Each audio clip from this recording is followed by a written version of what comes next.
Buenos días, tardes o noches, profesora. Mi grupo está conformado por Arturo Cabrales, eh, Kevin Martínez, Hilary de la Rosa y Stephanie Ramos. El día de hoy le vamos a exponer acerca del proceso de fabricación de una batería automotriz. Este producto es importante para todo el planeta en general, ya que es un componente fundamental en el funcionamiento de los vehículos motorizados. Ya. Las baterías plomo ácido, que también son conocidas así, funcionan mediante una reacción química entre sus placas positivas y negativas, que están mayormente fabricadas de óxido de plomo. Es una reacción química entre estas placas y el electrolito, que la mayor parte del tiempo es una mezcla a partes casi iguales de ácido sulfúrico y agua.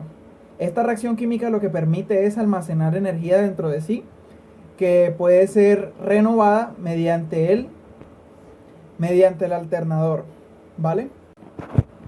El proceso de fabricación de una batería plomo ácido está dividido en 4 secciones grandes. La metalurgia, que es el tratamiento del plomo, que es la materia prima inicial y fundamental. La fabricación de la placa, que es la parte más básica de la batería. El ensamble de la batería, que es el ensamble de las placas dentro de las cajas de la batería. Y el acabado, que ya vendría siendo la parte final, donde la llenan de electrolito, la cargan y le ponen los stickers finales y la lavan. En la metalurgia, el primer paso inicia con el plomo crudo. El plomo crudo es el plomo recién extraído de las minas. Este plomo no es apto para trabajar, ya que este plomo contiene muchas impurezas, por lo cual viene el primer proceso, que es el proceso de la refinación. La refinación consiste en purificar este plomo, en quitarle estas impurezas. Este plomo lo introducen en crisoles industriales, en los cuales, cuando se calienta a una temperatura muy alta, sale a la superficie un contenido que se llama ceniza. Esta ceniza es removida con unas palas grandes. De esta forma sacamos las impurezas más grandes. Las impurezas más pequeñas las sacan con azufre para sacar el exceso de cobre, y con nitrato de sodio, perdón, nitrato de potasio, para sacar el exceso de metales pesados. Este proceso es de separación, ya que separamos los metales pesados que no nos sirven para la materia prima, que es el plomo, y su fundamento teórico se basa en las densidades, ya que gracias a las densidades, gracias a la diferencia de densidades, permite que los metales pesados floten a través del plomo, ya que tienen una densidad mucho mayor a la del plomo. Estos metales son hierro, son cobre y estaño, si no estoy mal. También vemos que hay transferencia de calor, ya que se le añade calor al plomo, volviéndolo de estado sólido a líquido mediante el crisol. Una vez ya tengamos todas las impurezas fuera del plomo, el resultado es el plomo puro. Este plomo puro tampoco es útil para los procesos, ya que necesita de unos aliantes, de unos porcentajes especiales de otros metales, para poder ser útil a la hora de manejarlo, ya que este plomo lo vamos a manejar en muchos otros procesos que mis compañeros posteriormente los van a nombrar. Cuando está la sopa de plomo puro en el caldero, en el crisol, se le añaden otros dos componentes muy importantes, que son el aluminio y el estaño.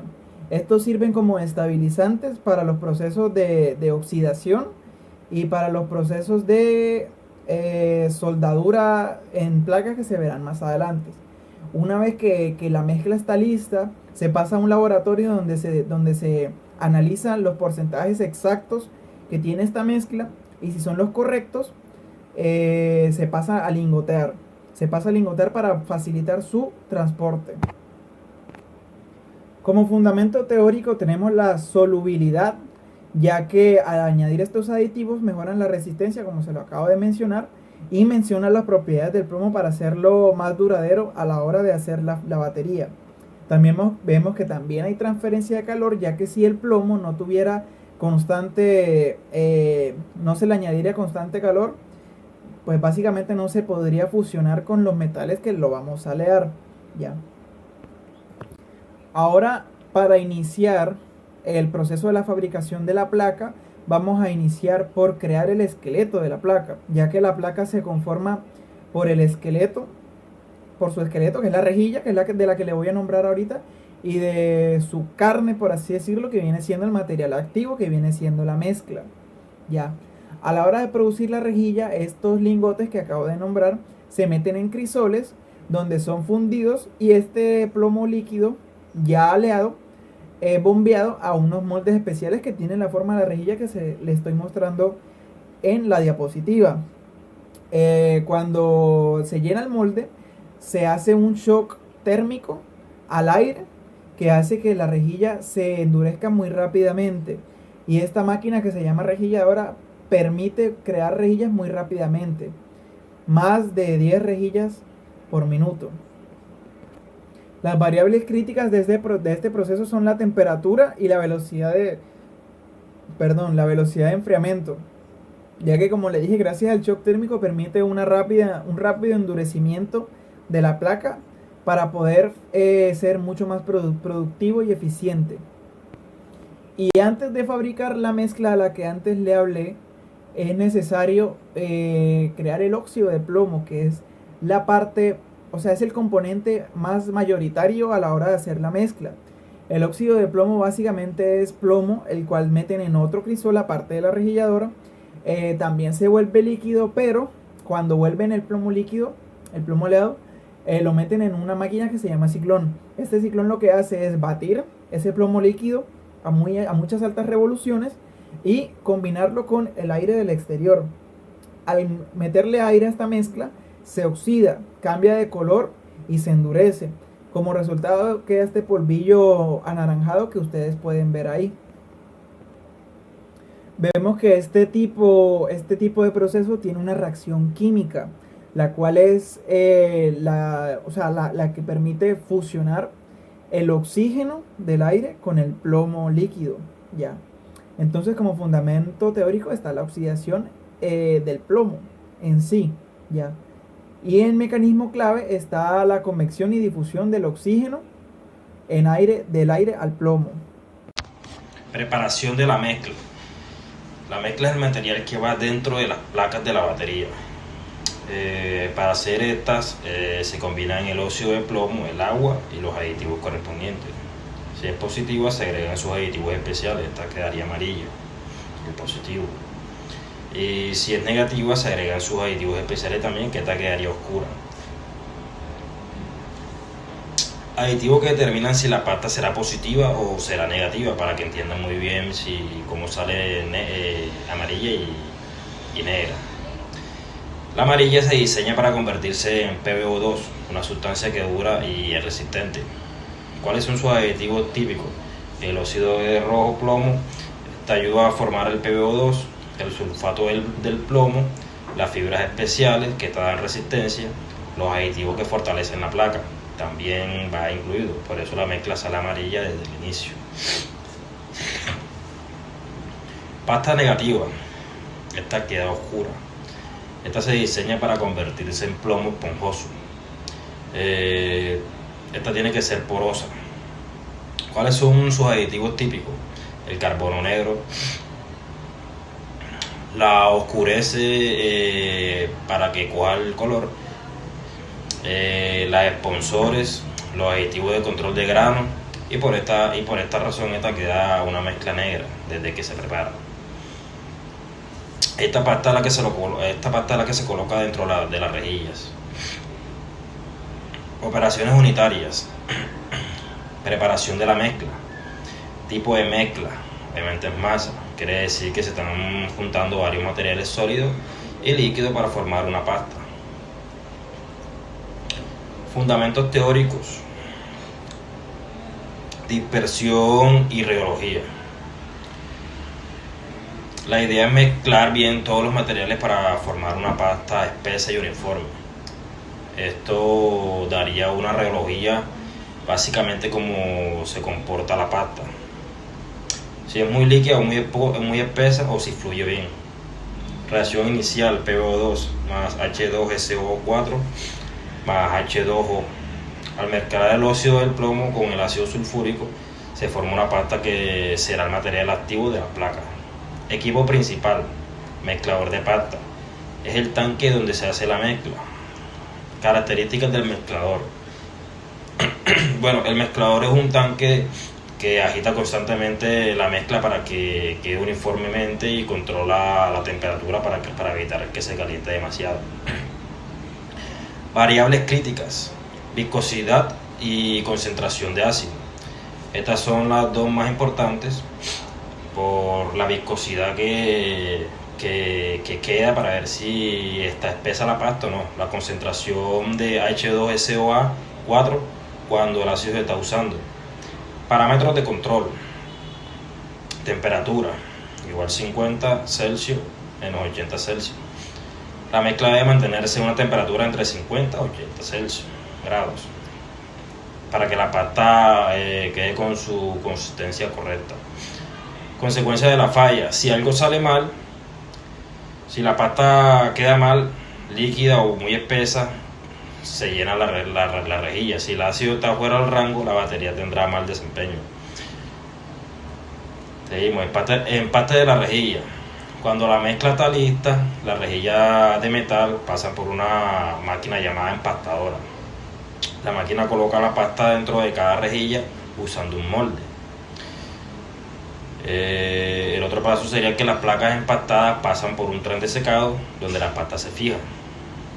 Luego entran a las cámaras especiales para mejorar su calidad. Estas se revisan una por una por los operarios. En la parte superior se deja un espacio sin pasta llamado oreja, que permite conectar las placas más adelante. ¿Cuáles son las operaciones unitarias? Secado de placas. Es el proceso donde se eliminan el exceso de agua de la pasta para que quede firme y más consistente. Fundamento teórico de evaporación de agua. El secado se basa en evaporar el agua que tiene la pasta para que el material activo se fije dentro de la rejilla. Esta para que tenga una mayor consistencia. Transferencia de masa. Secado por convención y difusión. El secado ocurre porque el aire caliente mueve convección y saca la humedad de la placa. Ecuación clave: es una fórmula que explica la velocidad del secado. Esta ecuación muestra a qué velocidad se evapora el agua dependiendo del área.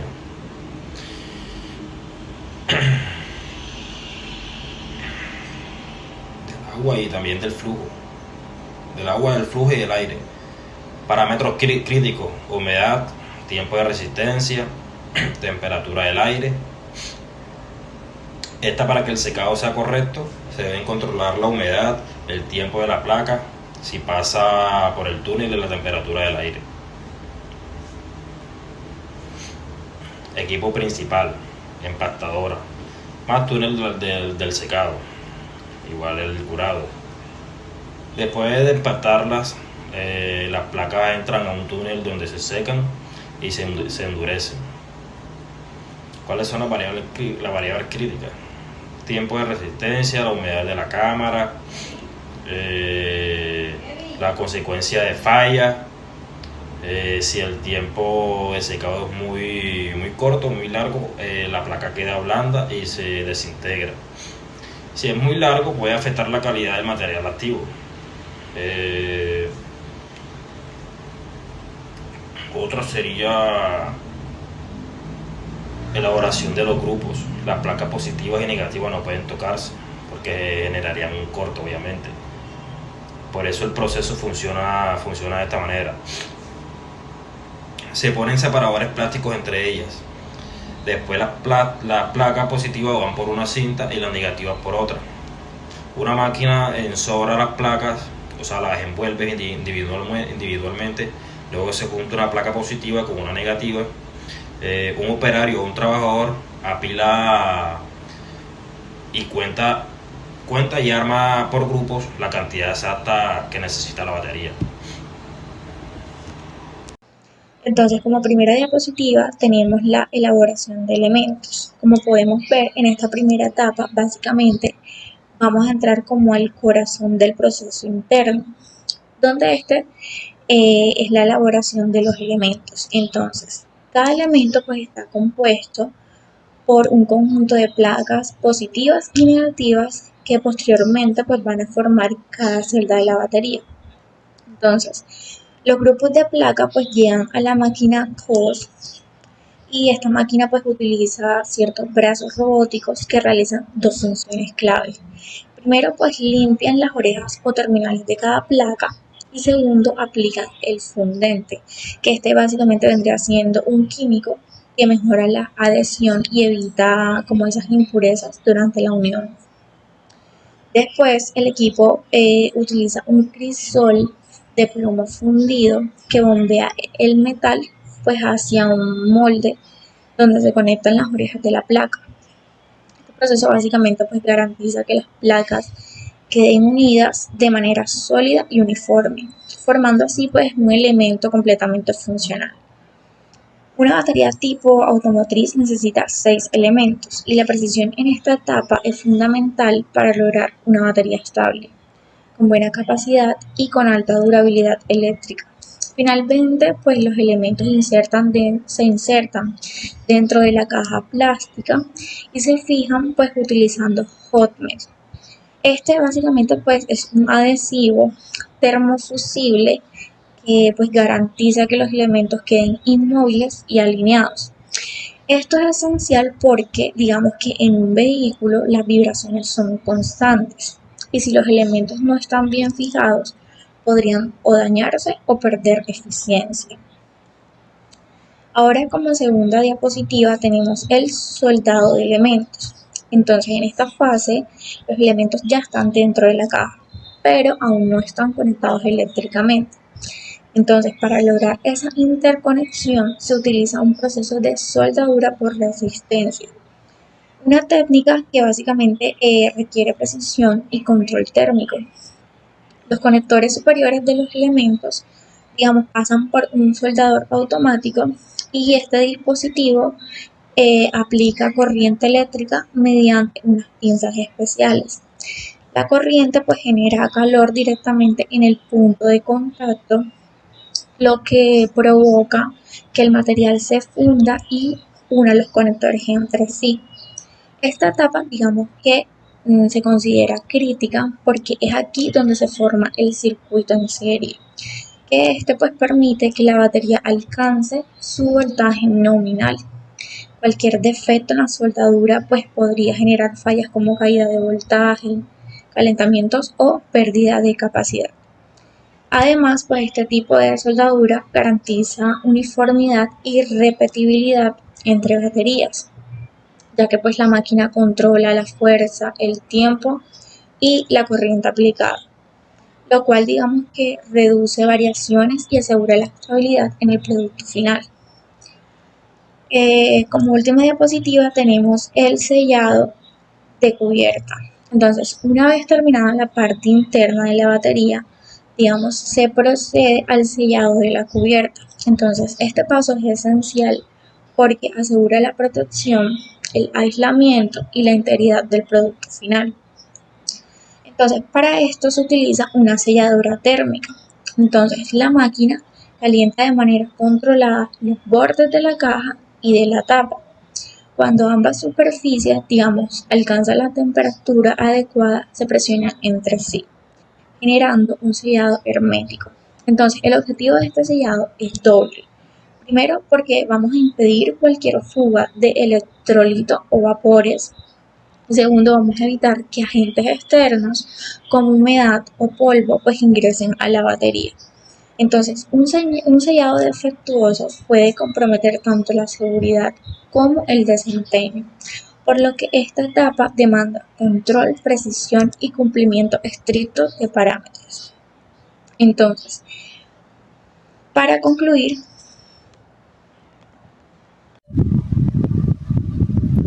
bueno, yo voy a hablar de lo que es la fundición de postes terminales. Descripción del proceso. Después del sellado, sobresalen dos postes de los conectores, que serán los bornes. Se aplica un soplete que funde el plomo del conector con la cubierta. Esto crea una sola pieza conectada desde el terminal positivo hasta el negativo. Operación unitaria, la fusión, transferencia de calor. Entonces, como lo decía anteriormente, la fundición del poste, al sellar la batería, aún sobresalen dos postes de los conectores, que como lo habíamos dicho, que posteriormente serán los bornes de la batería. Para eso se pasa hacia un soplete que funde el plomo del conector con la cubierta para crear una sola pieza, y esto conecta desde el terminal positivo al negativo. También pasamos después a lo que es el llenado. Las cubiertas tienen 6 agujeros que conducen a los 6 elementos. Una máquina llena las baterías con el electrolito, que es ácido sulfúrico, nivelado con el agua. Las baterías tienen 6 agujeros en la cubierta que conducen a los 6 elementos. Estos agujeros tienen el fin de permitir llenar las baterías con electrolito, que es ácido sulfúrico nivelado con el agua, mediante una máquina que lo conduce por dichos agujeros. También tenemos lo que es la carga. Con electrolito en su interior, la reacción química permite a la batería almacenar energía. Las baterías son agrupadas en mesas y se le aplica la corriente justo a los bornes.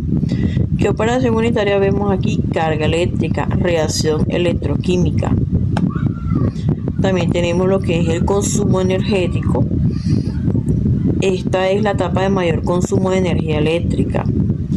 Reacción química. La reacción reversible de carga-descarga permite su uso. Y también tenemos el impacto ambiental. Genera vapores de CO2 como emisión atmosférica. Como le decíamos, la carga. Una vez las baterías tengan electrolito en su interior, la reacción química le permite a la batería almacenar energía. Las baterías son conducidas a una mesa de carga de agrupar batería. Conecta cargadores a los bornes y se le aplica la cantidad justa de la batería, que puede soportar dependiendo de su número y calidad de tipo de placa. Y por último ya tenemos lo que es el acabado. Las baterías cargadas son transportadas, se lavan, se le pegan los stickers y se empaquetan para su despacho. Operación unitaria: lavado y empaquetado. Uso de agua: se usa agua para lavado. Residuos generados: generación de plástico de descarte. Entonces, como le decía, en el acabado, las baterías cargadas son pasadas por una banda transportadora, donde se lava, se le pega el sticker y se empaquetan para ser guardadas en almacenes y posteriormente despachadas a los distribuidores. El balance global de la materia significa que todo lo que entra al proceso tiene que ser igual a todo lo que sale. En la masa de entrada tenemos plomo, metales, químicos, agua y plásticos. En la masa de la salida aparecen la batería terminada y los residuos del proceso como escorias, cenizas y emisiones.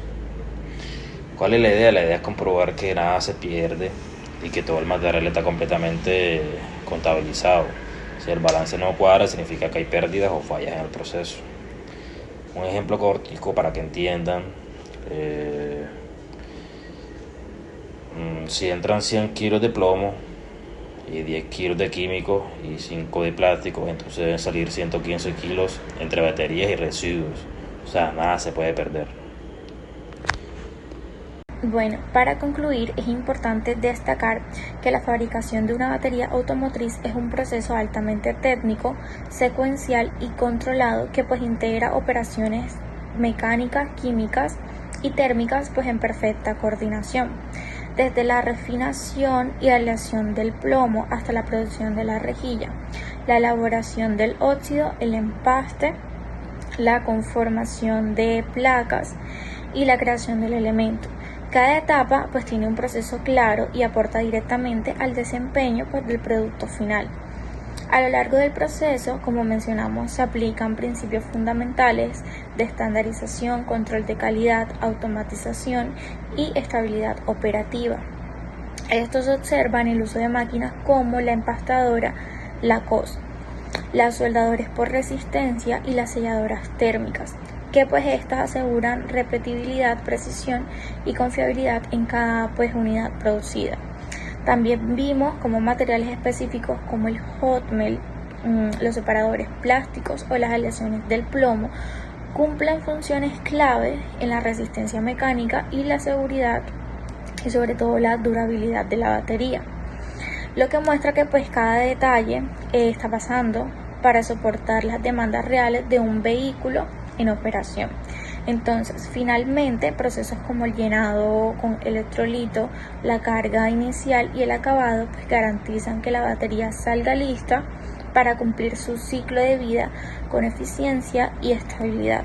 Entonces, todo esto refleja que una batería no es simplemente un producto comercial, es el resultado pues de un proceso industrial complejo, preciso y profundamente estructurado, por así decirlo. Entonces, en resumen, comprender este proceso completo, nos permite valorar la importancia de cada etapa y reconocer que la calidad final, que es consecuencia directa del control, la disciplina operativa y la ingeniería aplicada en cada paso. Muchas gracias.